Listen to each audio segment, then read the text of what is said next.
बढ़ेंगे आगे। सीएम मनोहर लाल ने अपने दूसरे चरण के जनसंवाद कार्यक्रम की शुरुआत कर दी है। सीएम ने कनीना, अटेली और सुंदरा गांव में जनसंवाद किया है। अपने जनसंवाद कार्यक्रम के दौरान सीएम ने गांव को करोड़ों की सौगात भी दी है। कनीना गांव में जनसंवाद कार्यक्रम के दौरान सीएम ने कहा है कि हरियाणा सरकार शहर में विकास के लिए वहां की जनसंख्या के अनुसार ग्रांट भेजती है। साथ ही सीएम ने कनीना क्षेत्र के लोगों से अपील की कि वे फैमिली आईडी कार्ड बनवाए। इसके बाद सीएम मनोहर लाल खंडौरा पहुंचे, जहां पर उन्होंने बाढ़ प्रभावित लोगों से मुलाकात की और जल्द से जल्द मुआवजा देने की बात भी कही। तो वहीं उन्होंने खंडौरा गांव के लिए बस क्यू शेल्टर को मंजूरी दी है। और इसके बाद सीएम अटेली पहुंचे, जहां पर उन्होंने पानी के बकाया बिलों पर जुर्माना और साथ ही ब्याज माफी की घोषणा भी की। सामान्यतः ऐसे कार्यक्रमों में हम लोगों से जन संवाद करते हैं।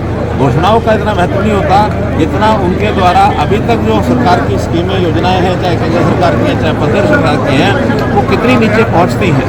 मुझे पर्याप्त संतोष हो रहा है इस बात का कि हमारी हर योजना का लाभ, चाहे वो उज्ज्वला योजना है, चाहे राशन कार्ड की योजना है, चाहे हमारे पेंशन की योजना है, चाहे आयुष्मान भारत है, चिरायु हरियाणा है, ये सब योजनाएं नीचे तक अपने आप ऑटोमेटिक पहुंच रही हैं और इससे लोग संतुष्ट हैं। 12-13 साल से 2006-7 से बिल पेंडिंग थे। उस समय टंकियां बांट दी गई थी, किसी को बिल मांगा नहीं गया, बाद में भी लगातार चलता रहा। और अब डिपार्टमेंट ने उसके इंटरेस्ट और उसकी पेनल्टी लगा करके एक कंज्यूमर पर 15,000 से 25,000, 30,000, 40,000 रुपये बिल निकाल दिया था। जब हमें पता लगा, हमने संज्ञान लिया और हमने ये कहा कि अब केवल जो बिल का राशि है, कितना ही साल का है, 20 रुपया महीना, 40 रुपये महीना जो रेट है, उसमें इतने 15 सालों का अगर हिसाब लगाएं तो अनुसूचित जाति के व्यक्ति को केवल 4,000 रुपये से भी कम 3,800 रुपया देना पड़ेगा। और जो अदर देन शेड्यूल कास्ट है उनको डबल 7,600 रुपया, इससे ज़्यादा नहीं होगा। इसलिए ब्याज और पेनल्टी सारी माफ़ कर दी है।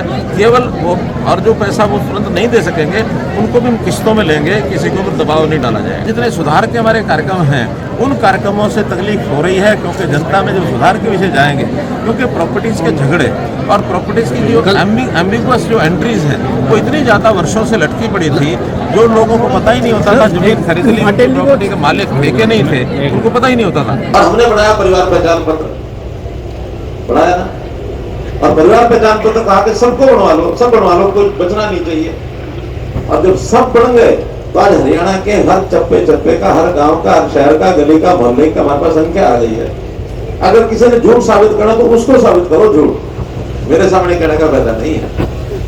इसलिए आज मेरे पास परिवार पहचान पत्र में जो आंकड़ा कनीना कस्बे का है वो है 13,760 और कुल परिवार है 3,582। अगर 3,582 के बाद एक परिवार भी बचा हो, आज ही रजिस्टर कराओ, इसमें जुड़ जाएगा। पिछले 8.5-9 साल से हम लोग जो है, चाहे केंद्र में मोदी जी की सरकार हो, चाहे हरियाणा में आपकी अपनी बीजेपी की सरकार हो, दिन रात एक करके आपकी सेवा कर रहे हैं और इस सेवा में कोई कमी छोड़ी नहीं है। बल्कि मैं तो यहां तक कहूंगा, ये लोगों की कुछ जरूरतें हरियाणा में सबसे ज्यादा थी, वो दक्षिण हरियाणा के लोगों की जरूरतें सबसे ज्यादा थी। और सरकार का एक काम होता है कि जिसकी जरूरत ज्यादा होती है उसके काम को पहले करना। 300 टेल ऐसी हैं जिसमें 25 साल से पानी नहीं गया था, अब हमने अपनी सरकार में आने के बाद पानी पहुंचाया है। इसी प्रकार किसानों के लिए